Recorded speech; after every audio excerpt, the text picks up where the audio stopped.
सूक्ष्मतम संप्रेषण की भाषा होते हैं ऋचाएं, आयतें, कौन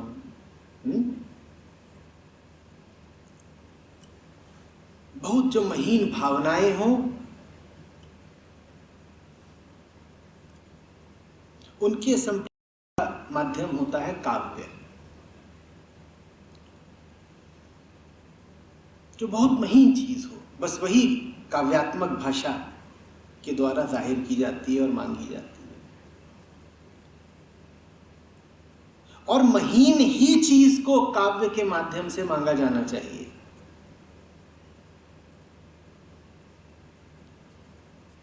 जब आप कहती हैं कि मुझे सब कुछ चाहिए और कुछ भी नहीं, तो ये आपने बड़ी काव्यात्मक मांग रखी। काव्यात्मक मांग रखना भला है, पर यह याद रखें कि काव्यात्मक मांग में मांग का विषय अति सूक्ष्म होना चाहिए।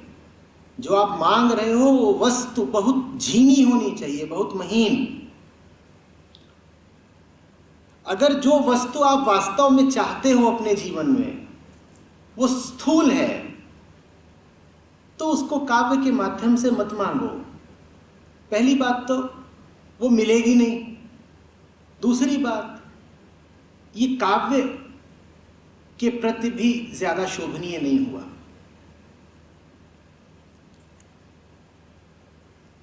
किसी पर बहुत दिल आ गया हो और उसका हाथ मांगना हो तो तुम काव्य के माध्यम से मांगते हो, गजल कह देते हो, कविता कह देते हो, क्योंकि चीज जरा महीन है।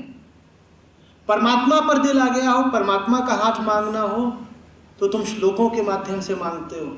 उसके लिए श्लोक हैं, दोहे हैं, साखियां हैं, ऋचाएं हैं, आयतें हैं, क्योंकि वो बात और भी महीन है।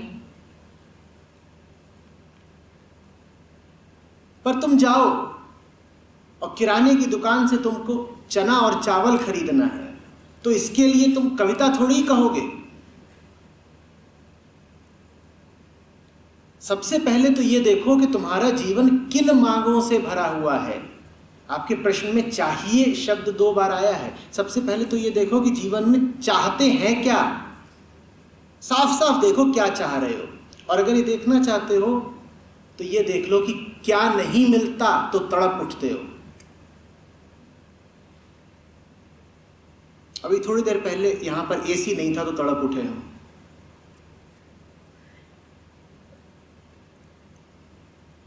अब एसी और काव्य में तो कोई साम्य नहीं, कोई मेल नहीं। जीवन में यदि हमारे भौतिक सुख की ही आकांक्षा है तो भौतिक सुख की मांग, भौतिक सुख की चाहत काव्य के काव्य के द्वारा थोड़े ही जाहिर की जाती है।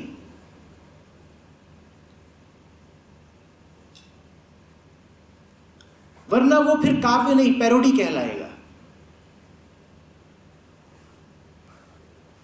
बात समझ रहे हो? कुछ बहुत ऊंचा मांगो तब कविता करो। पहले देखो कि जो मांग रहे हो उसमें ऊंचाई है भी या नहीं है। इसी प्रकार सत्य अज्ञेय होता है, वहां रहस्य है। जब उसको मांगोगे तो बता भी नहीं पाओगे कि क्या मांग रहे हो, या मांग भी रहे हो या नहीं मांग रहे हो। उसके सामने तो बस प्रार्थना में मौन हो जाते हो। मांगे तो मांगे क्या, कुछ पता ही नहीं, कुछ पता चल ही नहीं सकता तो चुप। परमात्मा से मांगे हैं, चुप्पी चाहिए। किसी प्रेमी के सामने खड़े हो, उससे मांगते हो तो निगाहें चाहिए, नजर चाहिए और आंसू चाहिए। वहां भी शब्दों की बहुत अहमियत नहीं।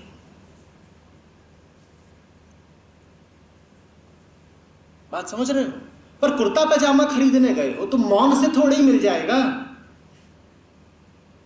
चाहत किसकी है? परमात्मा की चाहत हो तो रहस्य की तरह रखो अपने सवाल को।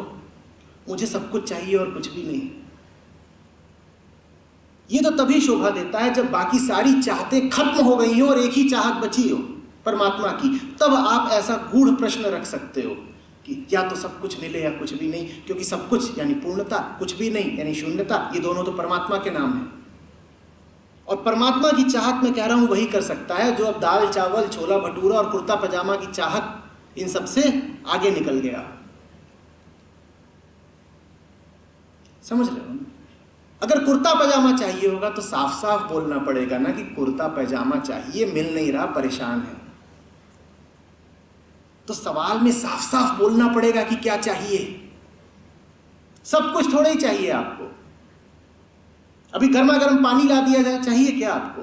तो फिर काहे को कह रही हैं सब कुछ चाहिए? बिना बात का तिलिस्म और रहस्य खड़ा करना काम नहीं आता। जो चाहिए हो वो साफ साफ बयान करना होता है।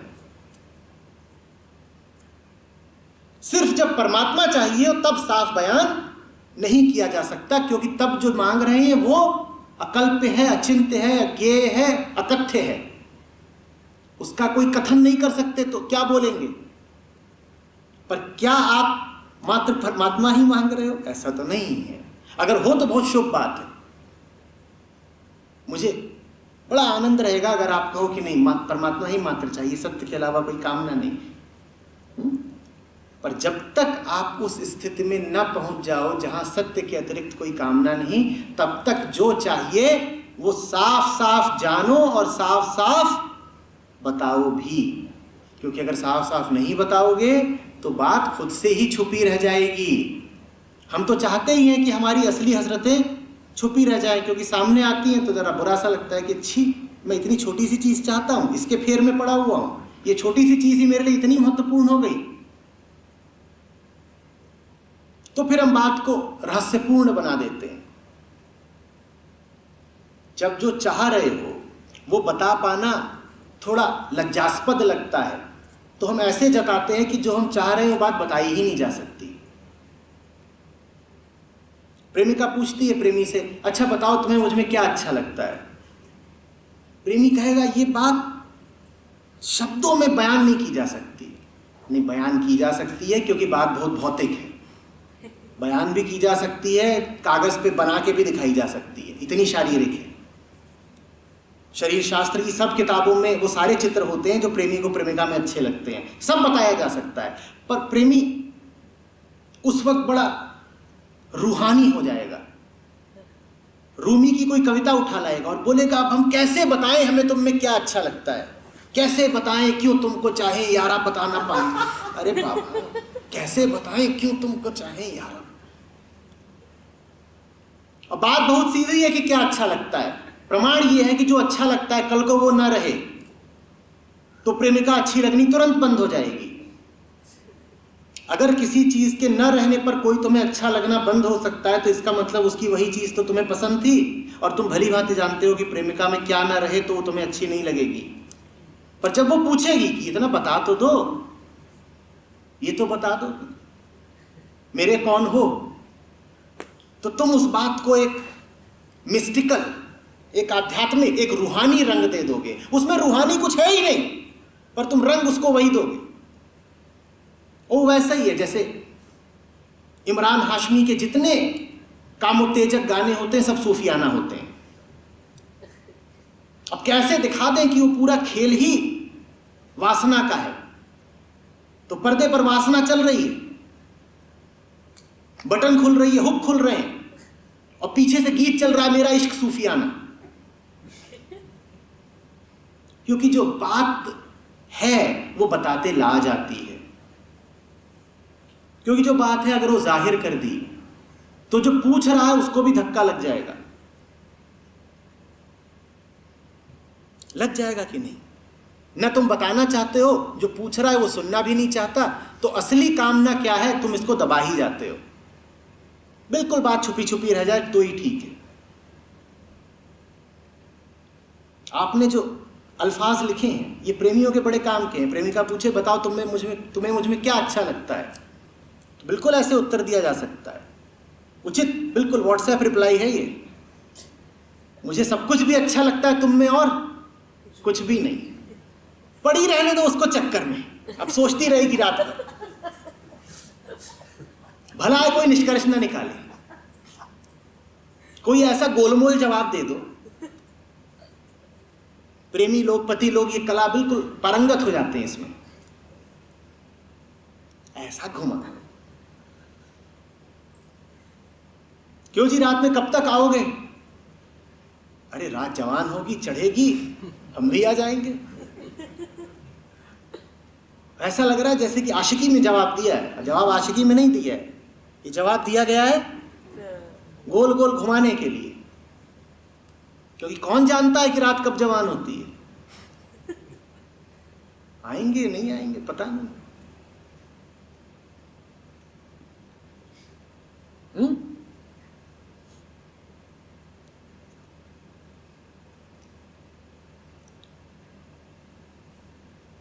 अगली बार जब बोले प्रेमी कि जाने मन हमें तो तुम में सभी कुछ अच्छा लगता है, तो एक बाल तोड़ के देना लो, या आंख से ऐसे कीचड़ निकाल के तिलक लगा देना, लो इशारा समझ ही गए होगे, इससे आगे भी जा सकते हो।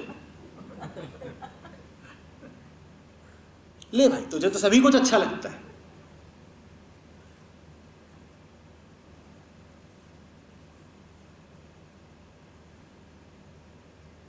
शब्दों को पर्दा मत बनाओ। शब्द बताने के लिए होते हैं, छुपाने के लिए नहीं। तो बताओ, ये छुपा रहे हो वर्षा? बताओ।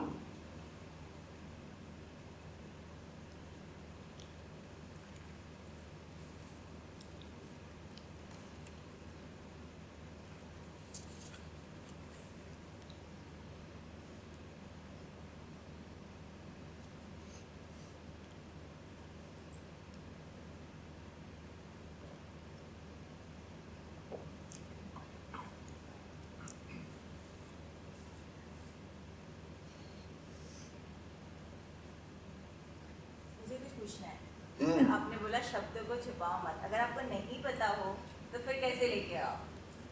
जो पता है उसके साथ राजी हो। ये तो तभी तो ये लिखा गया।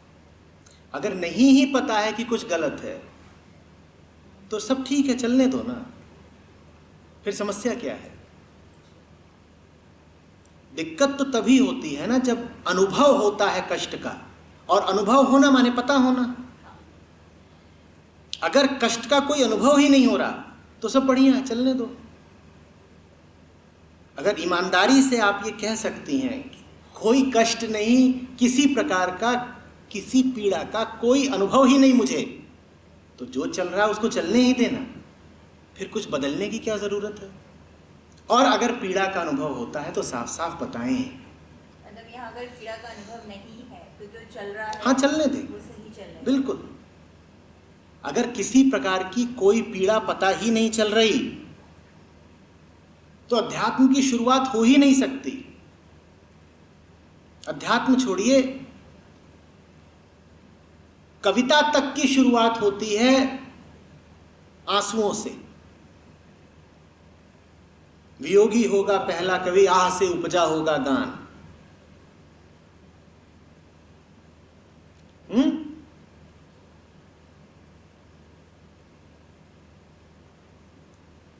आह नहीं है तो गान कैसा?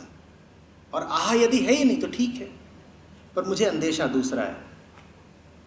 आह है पर आह से डर बहुत लगता है तो आह को दबा रखा है। अक्सर ऐसा ही होता है। भगवान करे यहाँ ऐसा ना हो, पर संदेह है मुझे कि ऐसा होगा, क्योंकि 100 में से 99 मामलों में होता ऐसा ही है। हम इतने डरे हुए होते हैं कि अपने डर को भी दबा ले जाते हैं। दर्द जब बेपनाह बढ़ जाता है तो हम कोई आंतरिक पेन किलर ले लेते हैं ताकि हमें ही दर्द की अनुभूति ना हो और हम कह सकें कि जीवन में तो दर्द है ही नहीं, पर दर्द तो है। और अगर है तो बात खोलिए, नहीं है तो चल रहा है, अरे निर्वाण मुक्ति।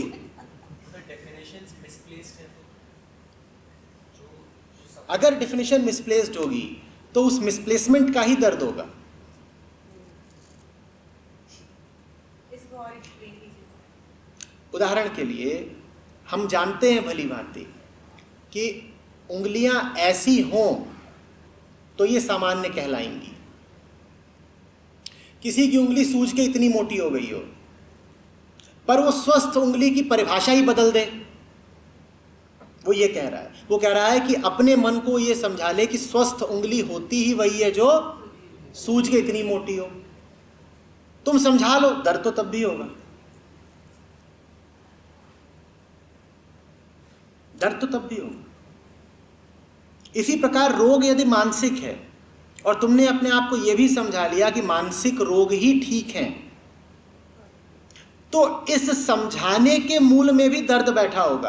अनुभव तो तब भी होगा, और वो अनुभव तरीके से तुम्हारी दिनचर्या को प्रभावित करेगा। तुम पाओगे कि तुम चीज़ों को भूल रहे हो, तुम पाओगे कि जो कुछ भी कर रहे हो मन उससे उचाट है, तुम पाओगे कि बिना बात की एक उदासी तुम्हें घेरी रहती है, तुम पाओगे कि चिड़चिड़ा जाते हो, तुम पाओगे कि अकारण डर की एक लहर उठती है। तमाम तरीके से ये जो विसंगति है अपना एहसास कराएगी, अनुभव में आएगी। तो तुम ऊपर से भले ही विकृति की परिभाषा बदल दो, पर विकृति अगर मौजूद है भीतर तो वो तुम्हारी तंत्र, तुम्हारी व्यवस्था को चैन से जीने थोड़ी ही देगी। स्वभाव के विरुद्ध है। कोई ऐसे डिनाइल में है कि कोई प्रॉब्लम ही नहीं है, तो उसको निकाले कैसे? या तो प्रेम से या दंड से, दो ही तरीके हैं। या तो उसको दिखाओ कि उसके झूठ के कारण उन्हें कितनी समस्या हो रही है जो उसे प्रेम करते हैं। तुम्हारे आंसुओं से उसको समझ में आए कि उसको कितना कष्ट है। या फिर जिस दंड के कारण उसने अपनी समस्याओं को छुपा रखा है वो दंड उसे मिलने दो।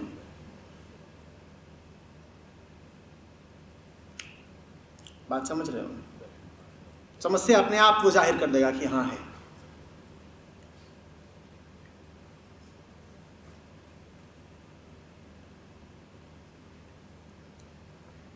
आदमी समस्या को छुपाता ही इसीलिए है कि दिखाएगा तो कष्ट होगा और छुपाएगा तो कष्ट से बच जाएगा।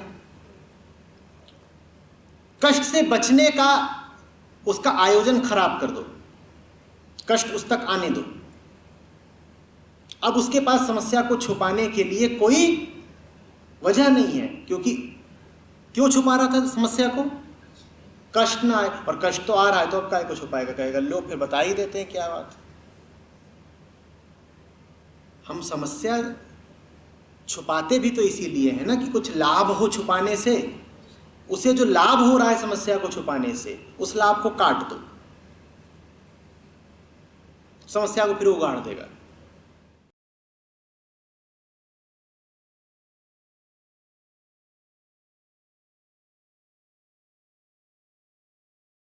देखो, अगर फेटल से तात्पर्य ये है कि अगर बात उघाड़ दी तो किसी की मौत हो सकती है, इतनी जल्दी नहीं लोग मर जाते।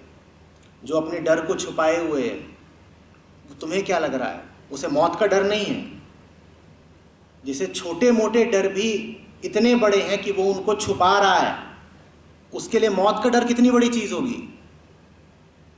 बोलो, तो इतनी आसानी से मर लेगा क्या?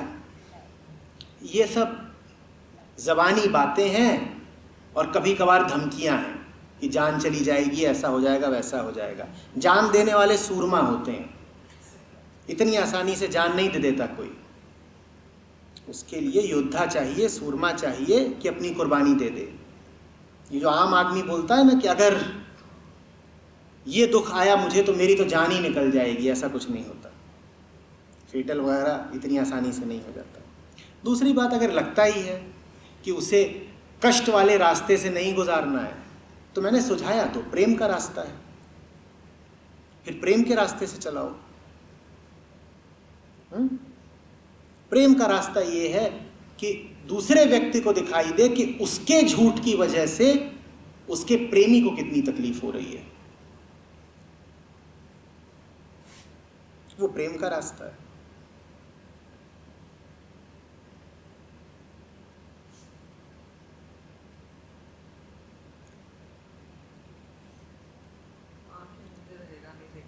हाँ, नहीं देखेगा वहाँ पे। कुछ लोग पूरी जिंदगी तो निकाल कान में चिल्लाओ उसके, आंख मूंद ले तो कान में चिल्लाओ।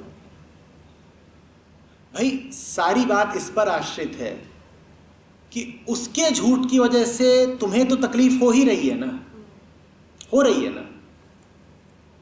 तुम कोई स्वांग तो नहीं कर रहे, तुम्हें वास्तव में तकलीफ हो रही है क्योंकि वो व्यक्ति एक झूठा जीवन जी रहा है।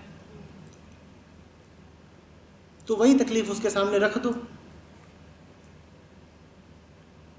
ये देखो ये रही तकलीफ, तुम वैसे जी रहे हो, इस कारण हमारी ये हालत हो रही है।